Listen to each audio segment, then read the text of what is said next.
Now, in a rush to take the credit for the ceasefire, US President Donald Trump has made a big U-turn in American foreign policy in South Asia. In just 140 words, speaking about India and Pakistan as moral, political and economic equals in his Truth Social post, Trump has undone the so-called process of dehyphenating India and Pakistan, which started after Kargil War more than 25 years ago. If the United States wants to mediate peace between India and Pakistan, Trump should take the most important question in any war. What is the question? Let's go to Sriram Iyer, who's joining with us to tell us about that.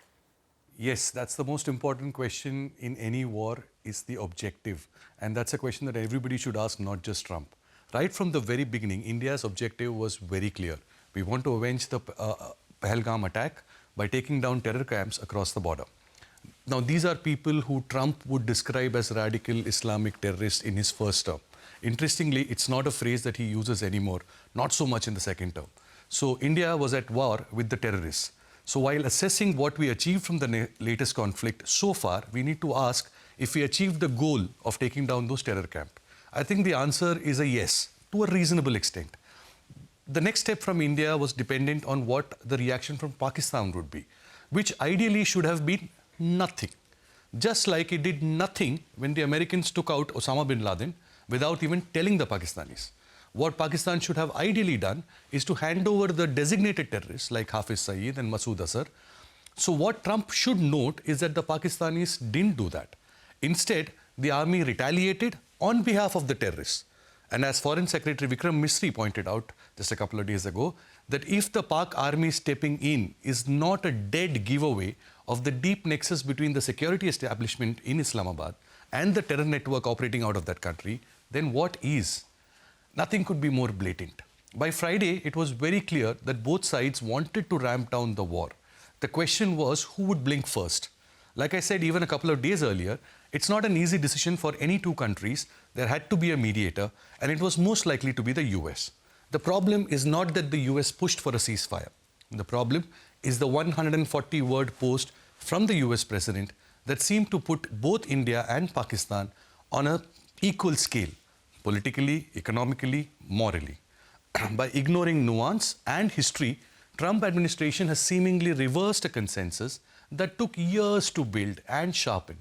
It was only after the Kargil incursion by Pakistan that the Americans acknowledged that the political and military establishment in these two countries weren't cut from the same cloth.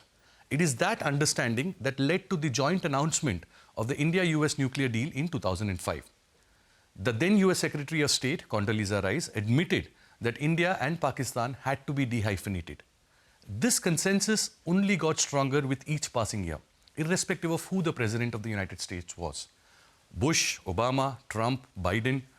On one hand, India's stature as a counterweight to China grew, and Pakistan's policy of grooming terrorists who would attack American allies kept eroding its image as a credible partner for the West in South Asia. The revival of the Quad, a strategic diplomatic partnership between US, India, Japan and Australia, which happened in 2017, cemented India's prominence on the global stage. In 2019, the Indian Foreign Minister, S. Jaishankar, reminded journalists in Washington, D.C., and through them, the US government, that India and Pakistan, cannot be put on the same pedestal. If you just, remember the quote, he said, how do you hyphenate a country which is 1/8 your economic size and reputationally your exact opposite? It's this, and India's role as the vaccine supplier to the world during the pandemic gave it an additional moral edge.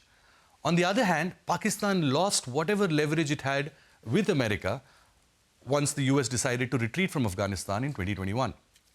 It doesn't seem like Trump and his team, including J.D. Vance, considered any of these developments in history.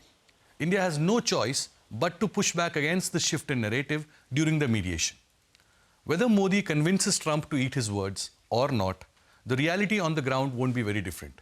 India is still the bigger force, a more democratic country, a relatively self-reliant economy which is capable of more discretion than Pakistan is. As the US and China negotiate a trade deal, Trump would do well to remember that between India and Pakistan, India is the only one not surviving on its pledges to China. And as for the self-proclaimed Indian nationalists on the internet, they should remember that the battle is still on. It may not be fought on the border, but those negotiating for our rights and prospects with foreign powers across the table need your moral support just as much. Every society needs politics and diplomacy as much as the soldier's valor.